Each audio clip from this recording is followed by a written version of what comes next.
pudieras pensar en algo muy valioso para ti, sin incluir la vida eterna y la patria celestial, podrías pensar en algo tan valioso que si lo perdieras, te convertirías en la persona más infeliz de este mundo. Pero si lo tuvieras, haría de ti la persona más feliz en la tierra.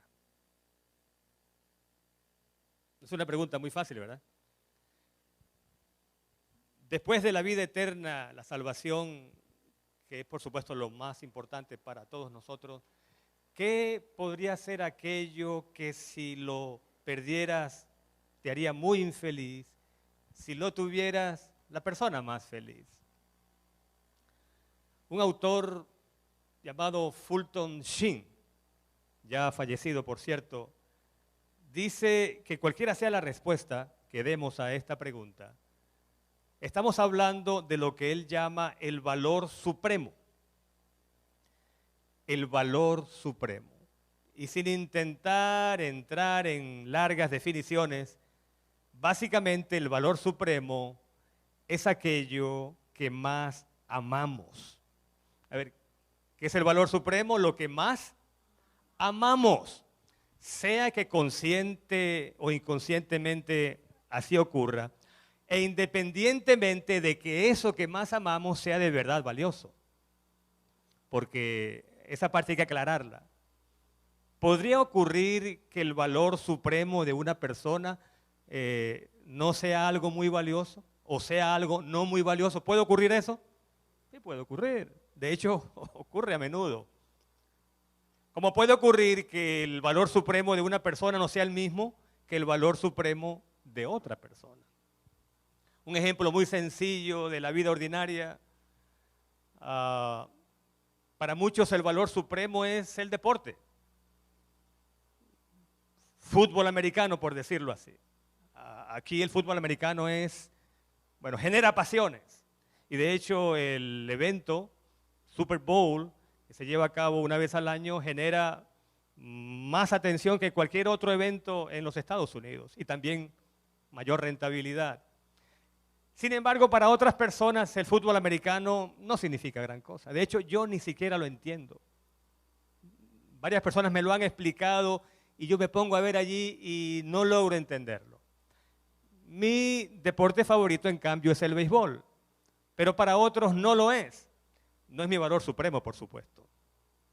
Pero con esto quiero decir que el valor supremo de una persona es simplemente lo más importante en la vida de ella. Sea que eso que valora tanto realmente valga la pena o no. Y en esta hora yo he escogido 2 ejemplos de la Biblia para ilustrar lo que significa el valor supremo en la vida de 2 personajes, en un momento dado de su vida, porque puede ser que el valor supremo también cambie de una etapa de la vida a otra. El primer personaje es Acab, el rey. ¿Familiar el nombre rey Acab? ¿Rey de qué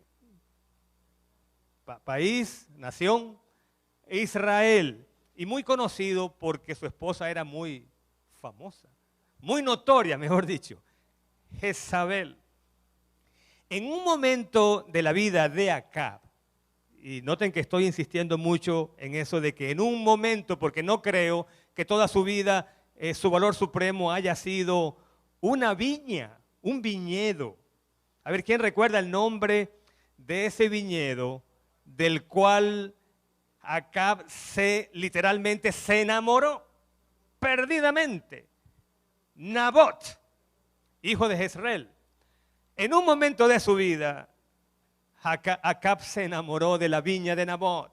El relato, que no vamos a cubrirlo en todos los detalles porque es familiar, se encuentra en el primer libro de Reyes. El capítulo es el número 21 y voy a dar algunos brochazos para ubicarnos históricamente en ese incidente tan singular de la palabra de Dios.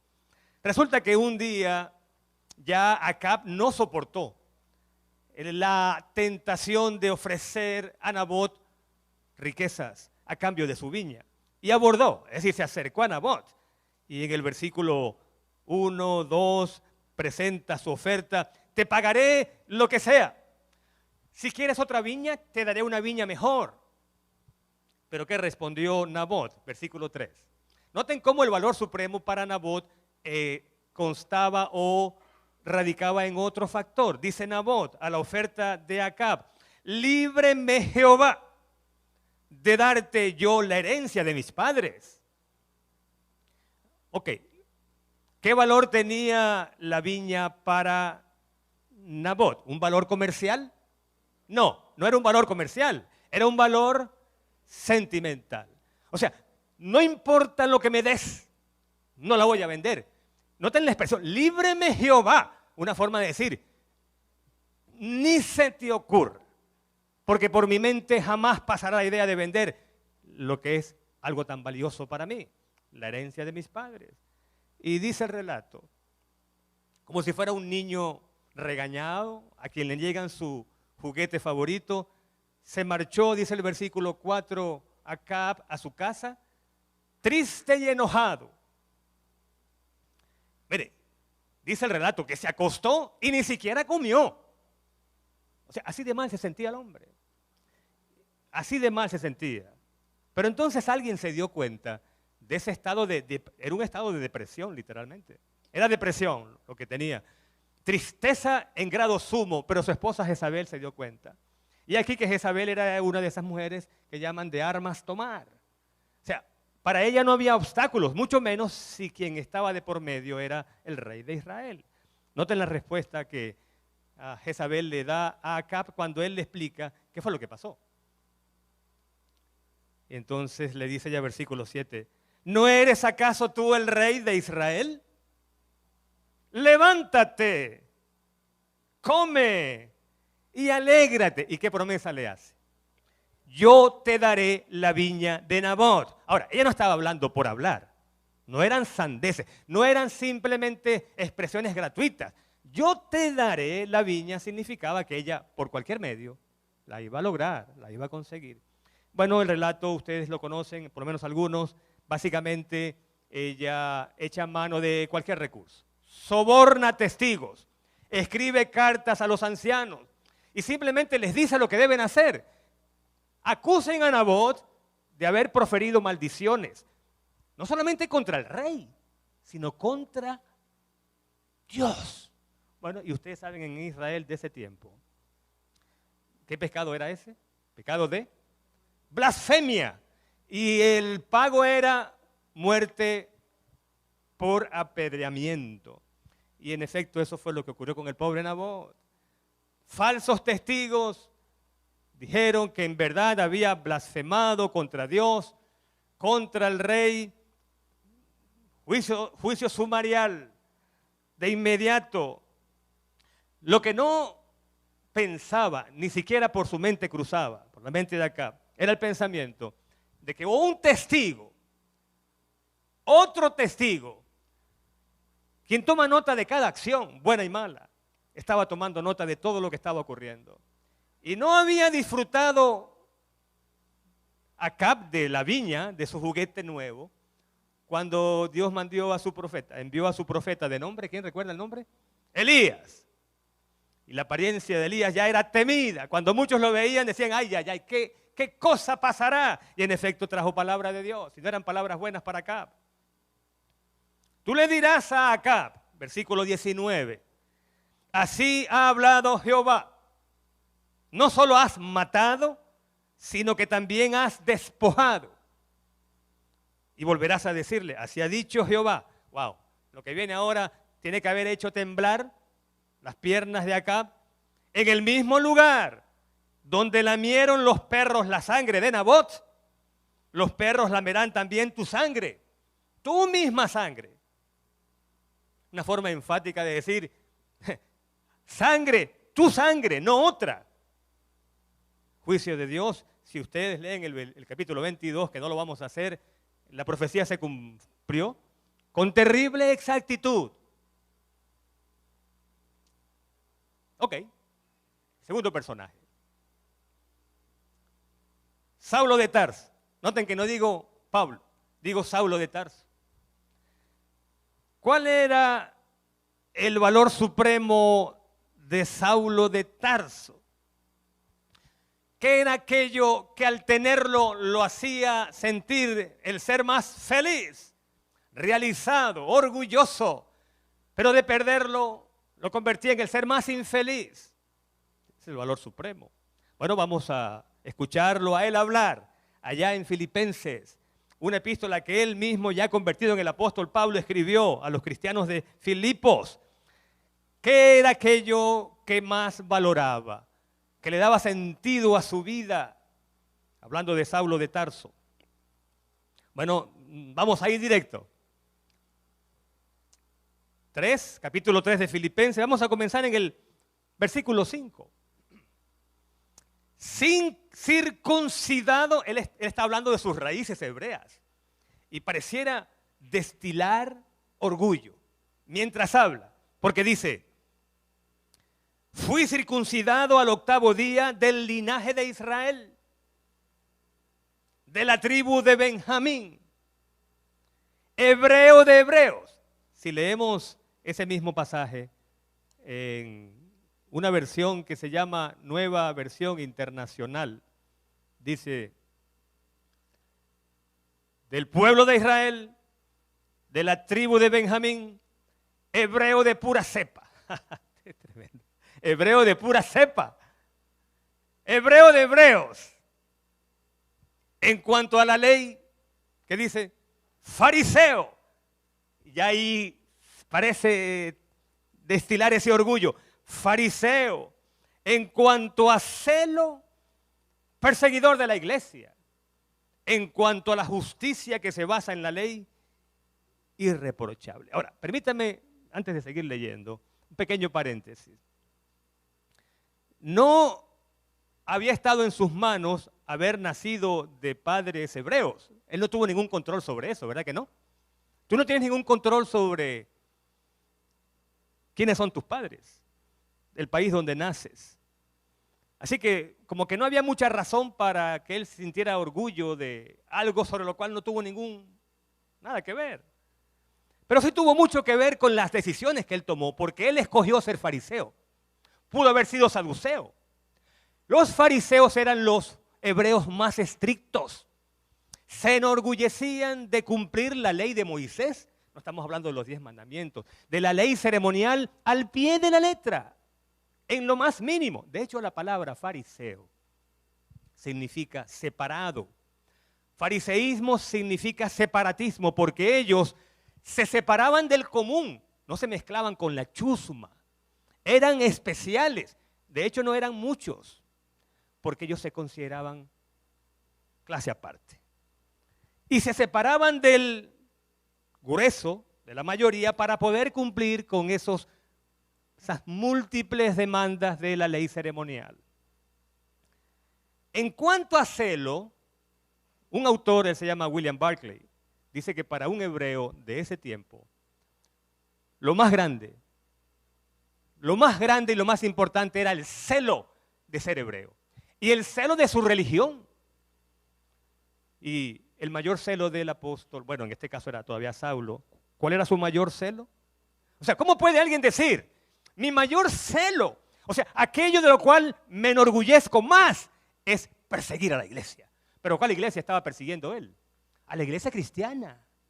Su mayor gozo lo derivaba del hecho de aplastar, perseguir, y como él mismo lo dijo en un discurso, cuando habla de su conversión, él mismo dice que se complacía en colocar detrás de las rejas a los cristianos, en perseguirlos, en dar su consentimiento cuando los mataban, o sea, dar su voto. Incluso dice que a algunos los obligaba a blasfemar, cuando no lo hacían por iniciativa propia, para tener la excusa para encarcelarlos o matarlos, los obligaba a blasfemar. Eso lo dice él mismo en el libro de los Hechos. Y dice él que en un momento de su vida, ese fue su mayor orgullo. Wow. Ese era su valor supremo. Pero no termina allí. Hemos dicho, 1, orgullo de ser hebreo. 2, orgullo de ser fariseo. 3, orgullo de qué? de ser perseguidor de la iglesia cristiana. Y número 4 dice, y en cuanto a la justicia que se basa en la ley, ¿qué cosa? ¿Cómo dice la Biblia que tú estás leyendo allí? Aquí dice irreprochable. O sea, ¿cómo puede alguien decir? Es como si él estuviera diciendo, cuando me veo en el espejo de la ley, lo que veo es perfección. Irreprensible, irreprochable, intachable. Wow, ese era el valor supremo. ¿De quién? A ver, ¿de quién? Saulo de Tarso. Ok, vamos a comparar el valor supremo de Acab, ¿cuál era? En un momento dado de su vida era una viña, o sea, algo material. Y el valor supremo de Saulo, algo inmaterial. Pero era el orgullo de todo lo que hemos dicho. Así que en un momento de sus vidas podríamos decir que no había mucha diferencia. No había mucha diferencia. Es más, podríamos decir que el orgullo como que puede ser más dañino en un momento dado, ¿o no? El orgullo podría ser más dañino. Así que, ¿dónde estaba el valor en todo eso? Pero entonces, aquí viene una pregunta interesante. ¿A quién de estos dos personajes encontraremos en la patria celestial? ¿A quién veremos caminando por las calles de oro? ¿Veremos a Acab? Lo dudo mucho. No somos Dios para decidir quién y quién no, ¿verdad? Pero dudo mucho que por la forma como él muere, Acab se haya arrepentido. Sin embargo, ¿será que veremos al apóstol Pablo? ¿Será que lo veremos, sí o no? Bueno, él mismo llegó a decir que él esperaba recibir la corona de la vida, la cual recibirá no solamente él, sino todo aquel que ame la venida del Señor. Y esa es la primera gran bendición de esta mañana, de esta hora para todos nosotros aquí. Que si tú y yo, como ocurrió en la vida de Saulo, que luego se convirtió en el apóstol Pablo, si el valor supremo pasa de ser lo que es ahora y se convierte en el Señor Jesús, entonces no solamente Él, sino tú y yo también recibiremos la corona de la vida, la cual recibirá todo aquel que ponga el amor de Cristo por encima de todo amor terrenal. Pero la pregunta que no hemos hecho es la más importante. ¿Qué ocurrió? O sea, ¿cómo puede ser que alguien cambie? Porque incluso la palabra cambiar se queda corta. Lo que ocurrió en la vida del apóstol o de Saulo no fue un cambio, fue más bien, ¿qué cosa? Fue una transformación radical. No fue una simple mejora. No mejoró. Es como si hubiera sido un hombre diferente, un hombre nuevo. ¿Qué pasó allí?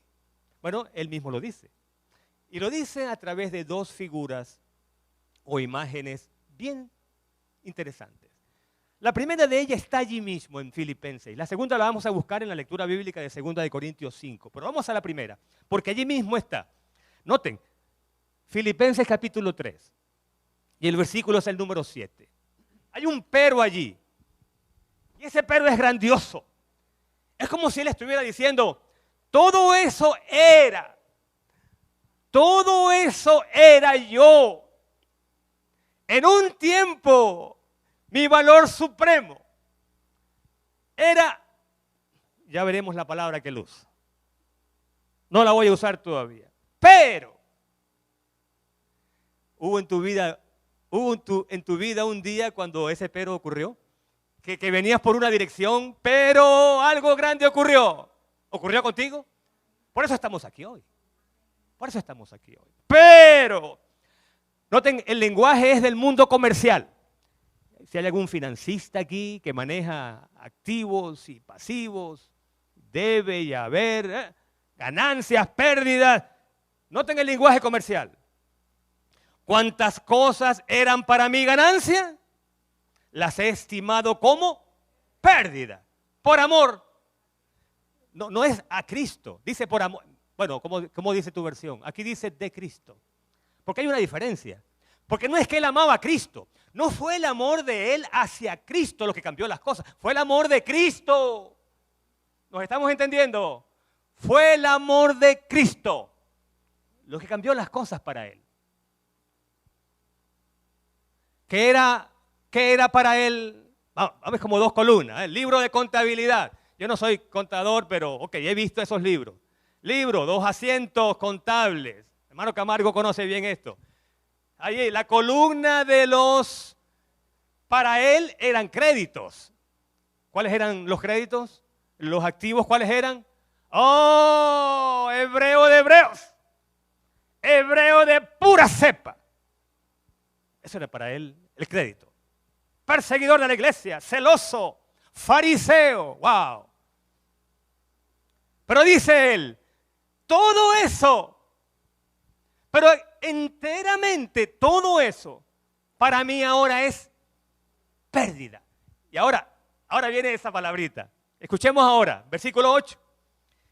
Y ciertamente aún estimo todas las cosas, no solamente esas 4, estimo todas las cosas como pérdida, de nuevo, pérdida. Y ahora escuchen, aquí el hombre ahora se inspira y no encuentra palabras. Y lo que hace es decirlo, ¿cómo puede? Dice, por la excelencia, o sea, el sublime conocimiento. Por ese valor supremo que antes no veía, pero que ahora es todo para mí. El valor supremo del conocimiento de Cristo, mi Señor. Oh, qué cosa más grande. Nunca pensó, jamás se le ocurrió que llegaría un día cuando de ser el celoso perseguidor de los seguidores de Cristo, ahora le estuviera diciendo, mi Señor. Wow. Porque lo que no sabía Saulo es que mientras él perseguía a Cristo en la persona de sus seguidores, Cristo lo estaba persiguiendo a él. Pero con otras intenciones muy diferentes. Y ahora hago un pequeño paréntesis para explicar esto de perseguir a quién. ¿Quién perseguía a quién? Salmo 23. Uno de los pasajes favoritos de ese salmo dice, porque el bien y la misericordia. ¿Qué cosa? Oh, porque el bien y la misericordia me seguirán todos los días de mi vida.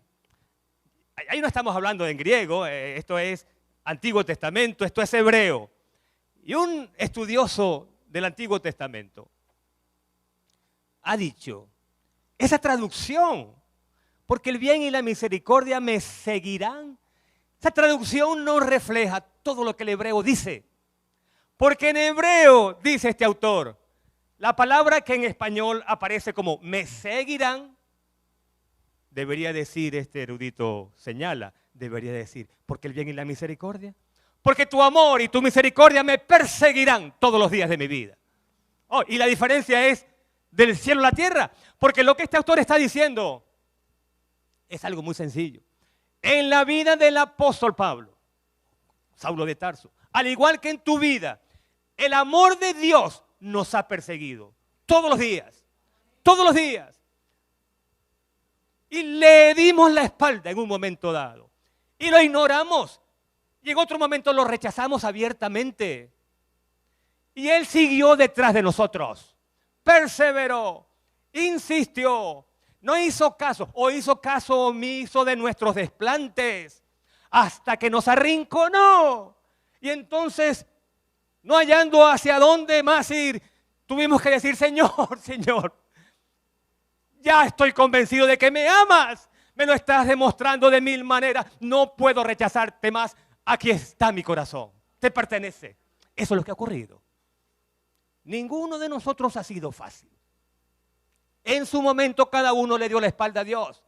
Pero gracias a Dios porque Él insistió, perseveró y por eso estamos aquí hoy. Amén. Ahora, ¿cómo sabemos que eso fue lo que ocurrió? En el caso del apóstol Pablo, de nuevo, Saulo de Tarso. El texto de memoria que leímos, lectura bíblica. Vamos a 2 de Corintios.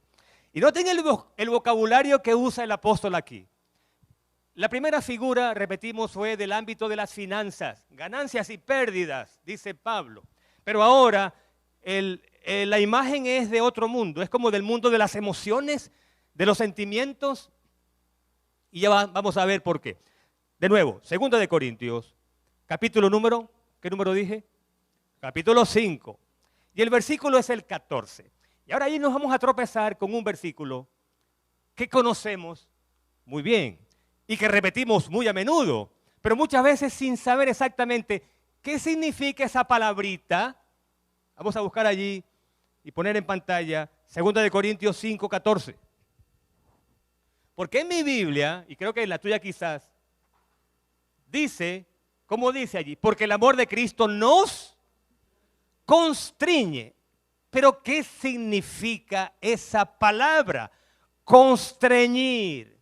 Bueno, yo la he buscado en varias versiones. De hecho, esta Biblia, es un Nuevo Testamento que tengo aquí, tiene 4 versiones paralelas. Una dice, Reina Valera del 60, nos constriñe. La Biblia de las Américas dice, el amor de Cristo nos apremia. ¿Qué es eso? Nos apremia. No me apremies. Esto me está apremiando. ¿Qué transmite la palabra apremia? Bueno, vamos a ver cómo dice la nueva versión internacional. Esta versión, la internacional, dice, porque el amor de Cristo nos obliga. ¡Wow! Nos obliga. ¿Qué es eso? Dejé de última, la versión Dios habla hoy, que es más bien una paráfrasis. Y esta versión dice, atención, porque el amor de Cristo se ha apoderado de nosotros. Óigame. Porque el amor de Cristo, ¿qué cosa? Se ha apoderado de nosotros. Bueno, este parece un lenguaje de esos que usan los enamorados. Tú te has robado mi corazón, ¿sí o no? Mujer, te has apoderado de mi corazón. ¿Qué está diciendo el novio allí? ¿Qué está diciendo el enamorado? Mi corazón es tuyo y yo no hallo qué hacer porque me levanto pensando en ti y me acuesto pensando en ti. Y cuando estoy comiendo te veo a ti. ¿Qué estamos diciendo ahí? Ese es el lenguaje de un enamorado. Y el apóstol dice, el amor de Cristo se ha apoderado de nosotros. Pero ahora, no termino allí. Yo tengo una Biblia aquí, se llama la Biblia de Andrews, donde tiene varias versiones. Y hay una que no está en esta versión del Nuevo Testamento, que dice así, es la nueva versión española, escucha bien. Porque el amor de Cristo no nos deja escapatoria. Eso está muy bueno. Eso está bueno. Porque el amor de Cristo no nos deja. Es lo que hice ahora. Porque hubo un momento en que Pablo, cuando se encuentra con el Señor resucitado, camino a Damasco, recordemos, va a Damasco, ¿con qué misión? Perseguir a la iglesia, seguir azotando y arrasando a la iglesia. Camino a Damasco se tropieza.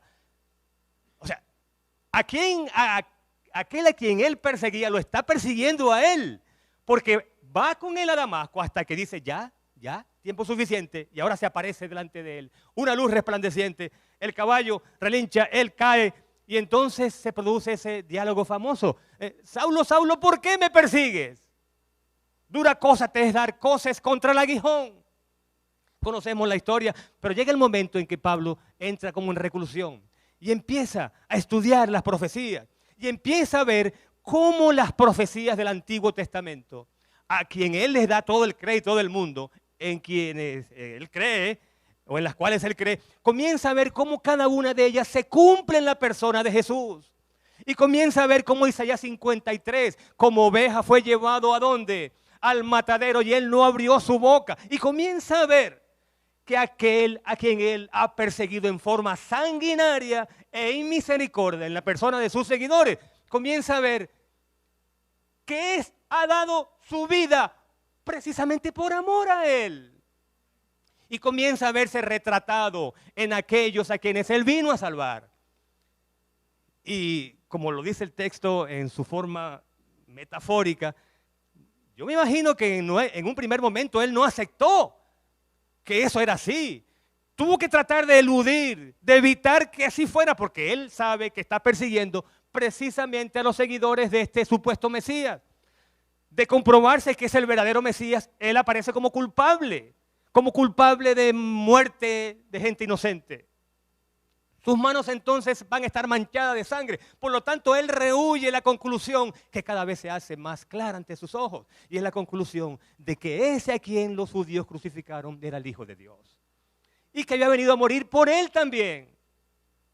Pero no termina todo allí. Lo peor es que escucha a este Jesús de Nazaret llamarlo a él, Saulo, el sanguinario. ¿Con qué misión? ¿Qué misión le encarga Jesús a Pablo? Lo encarga para que sea luz de los gentiles, para que hable en nombre de Cristo ante reyes. En otras palabras, como su testigo. Y a Saulo no puede creer. Precisamente a él. O sea, la pregunta obligada que él tuvo que haberse hecho y que tú alguna vez te tienes que haber hecho es: ¿cómo puede alguien amar tanto? ¿Cómo puede un ser que ha sido azotado, escupido, vilipendiado, ridiculizado, maltratado y finalmente crucificado, cómo puede decir desde la cruz: Padre, perdónalos, porque ellos no saben lo que hacen? ¿Cómo puede alguien amar tanto? Y sobre todo, ¿cómo puede alguien amarme tanto a mí?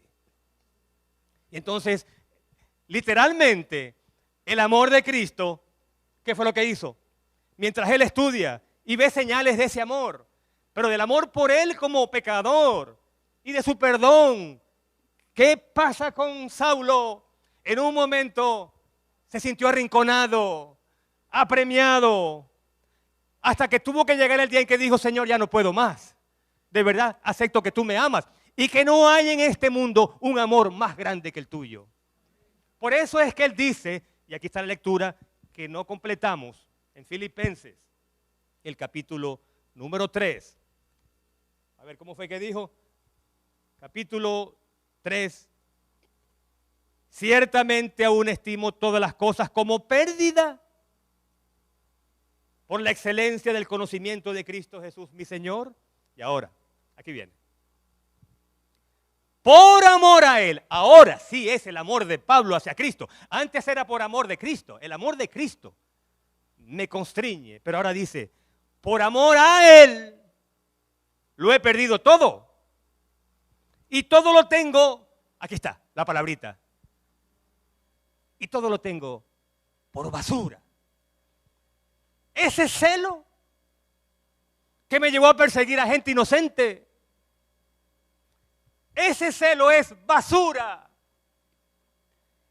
Ese linaje, esa secta farisaica que se cree superior a todo el resto del mundo y que cumple la ley cuando es imposible para cualquier ser humano cumplirla al pie de la letra. Basura. Y eso de intachable, basura. Interesante. Si usted busca un léxico griego y busca qué palabrita es esa que aparece allí, en griego, que fue traducida como basura en esta versión, se encuentra con que, ahí está. No suena bien esa palabra, y mucho menos en la Biblia. Pero lo que significa esa palabra en griego, la griega, no es basura. Un autor dice, esa es una traducción muy suave. La traducción correcta es estiércol. Pablo está diciendo, todo eso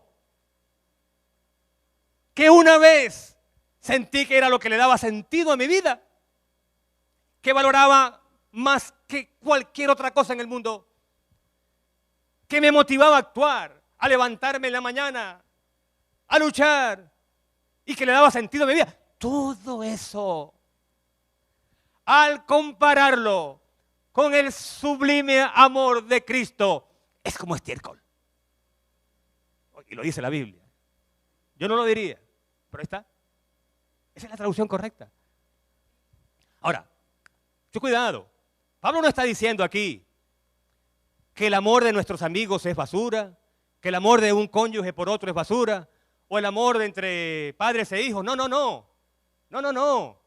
Porque el amor de un cónyuge hacia su cónyuge, de los padres hacia los hijos, es un amor que Dios pone en el corazón. No es un amor humano. Es un amor ágape, Eso es de Dios. Lo que está diciendo es que no hay en este mundo un amor, no importa cuán grande sea, que se compare con el amor de Cristo por ti y por mí. No lo hay. Eso es lo que está diciendo Él. No lo hay. Por eso dice Él, versículo 10, quiero conocerlo a Él. Quiero conocerlo a Él. Versículo 10 del mismo Filipenses 3. Y el poder de su resurrección. Y más adelante dice, y si tengo que morir, moriré por Él. Ahí está. Participar de sus padecimientos hasta llegar a ser semejante a Él en su muerte. Wow, eso se llama no un cambio, no una simple mejora, es una transformación. Wow.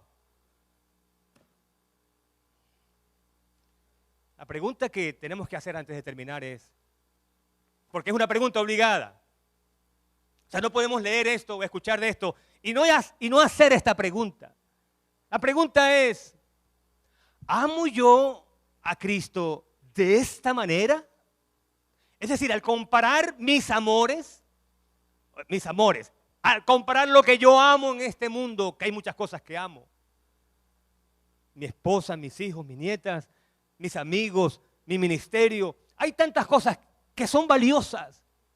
¿Puedo yo decir que mi valor supremo es el amor de Jesucristo, mi Señor? Como dijo el apóstol, mi Señor. ¿Puedo decir al hablar de Cristo que Él es mi Señor? Y cuando digo mi Señor, es el Señor de mi vida. El que orienta mis impulsos, el que me motiva, el que le da sentido a mi vida. Es Él el Señor de mi vida. Me levanto pensando en Él, me acuesto pensando en Él. Cuando no estoy predicando de Él, hablo de Él. Porque eso fue lo que el apóstol llegó.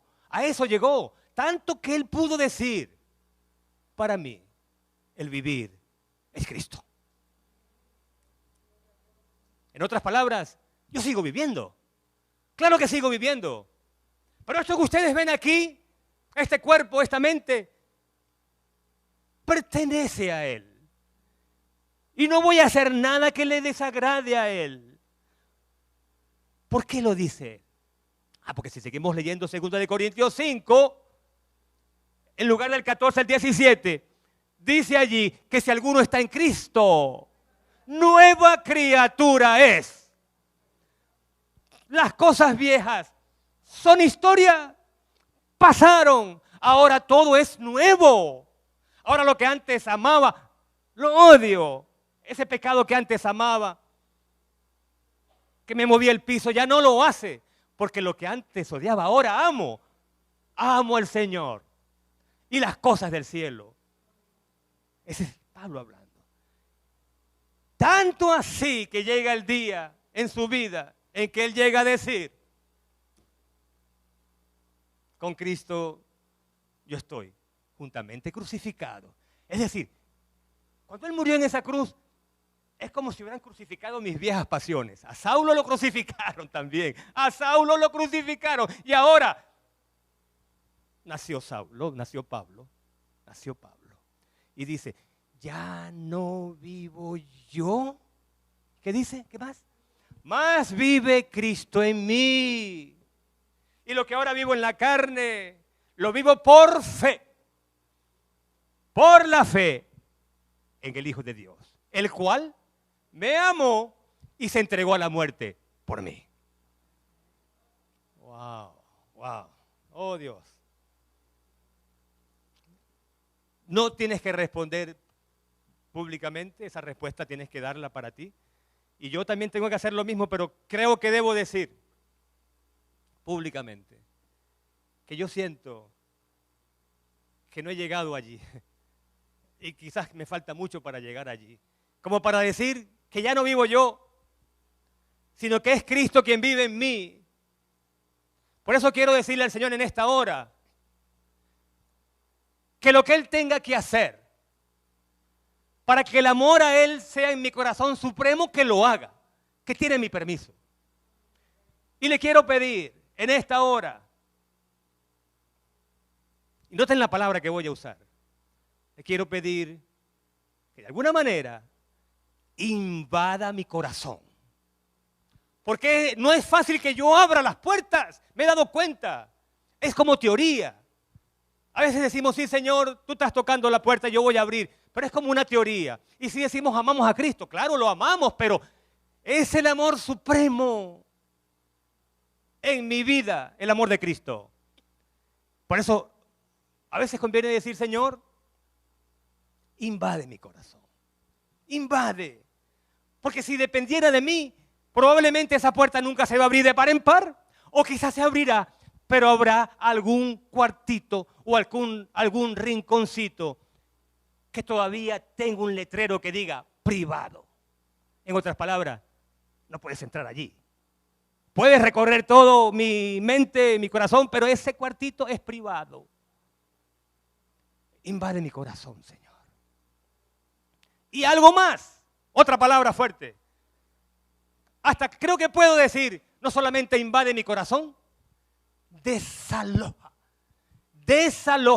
de ese corazón todo aquello que rivaliza con el supremo amor que solo tú mereces en mi vida. Y solamente tú sabes qué habrá que desalojar en tu vida, no lo sé. ¿Qué habrá que desalojar en mi vida? Creo que lo sé. Pero incluso puedo decirle, Señor, si hay algo que yo no sé, que está compitiendo con el supremo amor que tú mereces en mi corazón, también desalójalo. ¿Hay alguien en esta hora que quiera decir conmigo, Señor, yo también quiero que tu amor sea supremo en mi vida? Quiero que seas el número uno. No puede ser que Cristo sea segundo de otro o de algo más. Si tu deseo en esta mañana es que Cristo sea el número uno y que el amor de Jesús sea lo primero, lo más grande, lo más precioso y que Él sea el valor supremo en tu vida, hoy y siempre, manifiéstalo colocándote de pie. Bendito sea el nombre de Dios en esta hora. Alabado sea el nombre de nuestro Señor Jesucristo, porque solo Él es digno de toda honra, de toda gloria, de todo homenaje y de todo honor por los siglos de los siglos. Amén. Padre amado que estás en los cielos, Señor, en esta hora estamos de pie porque no podemos permanecer sentados al escuchar que tú nos estás tocando a la puerta de nuestro corazón pidiendo entrar. Tú podías forzar esa puerta, Dios, porque tienes todo el derecho del mundo a hacerlo. Lo ganaste con tu sacrificio en la cruz del Calvario. Pero ahora, Señor, tú tocas y queremos decirte que esas puertas están abiertas en este momento de par en par. Para que tú entres y para que tu amor, Señor, sea supremo en nuestra vida. No segundo de nadie ni de nada, el valor supremo. Y podamos decir con el apóstol Pablo que ya no vivimos nosotros, sino vivimos nosotros, Señor, crucificados contigo. Porque tú vives en nosotros y porque por medio de tu Santo Espíritu tú nos estás guiando directamente hacia la patria celestial. Oh Dios, en esta hora nos hemos gozado al escuchar tu palabra. Y queremos decirte que esta decisión, Padre, no sea otra más entre tantas, sino que sea la decisión en la cual, Señor, vamos a permitirte que desalojes de nuestro corazón todo aquello que no glorifica tu santo nombre. Y no solamente nuestros corazones, Dios, también nuestros hogares. Si hay algo en nuestro hogar que no te glorifica, Dios, sea música, sea película, sea libro, sea revista, sea nuestra conducta o lo que sea, Dios, queremos que tú también lo desalojes, Padre. Porque queremos que tú seas el centro, no solamente de nuestras vidas, sino también de nuestros hogares. Y también de esta iglesia. Porque en el nombre y por los méritos de tu Hijo amado, Cristo Jesús, lo pedimos todo.